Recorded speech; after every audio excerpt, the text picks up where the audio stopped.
আজ ব্লগে কি রাখবো কি রাখবো না কি বাদ দেবো সেটা নিয়ে অনেক বড় কনফিউশনে পড়ে আছি। ছোট্ট করে একটু দেখাই, ডায়েরিতে হিসাব রাখছি যে কোনটা কোন পর্যন্ত পড়েছি এবং এখন কোথা থেকে কি শুরুর বদলে আমি বেছে নিয়েছি গুড়। সকালে খিদে পেলে খাই একটু ছাতু তার সঙ্গে মিলিয়ে।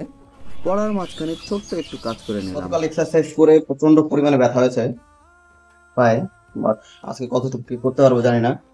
ট্রাই তো করবো। ফুল সাম্পেলগুলো মোটামুটি হ্যাঁ ঠিকঠাক আছে, এরকম নয় যে হ্যাঁ এগুলো না হলে কাজ হবে না।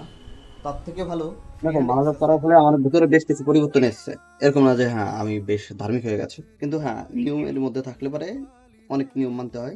তার মধ্যে বেশ কিছু জিনিস এরকম হয়েছে যে হ্যাঁ সময়ের জ্ঞানটা বেশ মোটামুটি এখানে এসে 3 ঘন্টার একটা লম্বা পড়া দিলাম, সবকিছু গুছিয়ে দিয়েছি। আর আবারও বেলা অনেকটা সেই নিচে নেমে চলে এসছে, আর উনুনে তো রান্না হবেই। আর আজকে আমার পালা পড়েছে খিচুড়ি করার।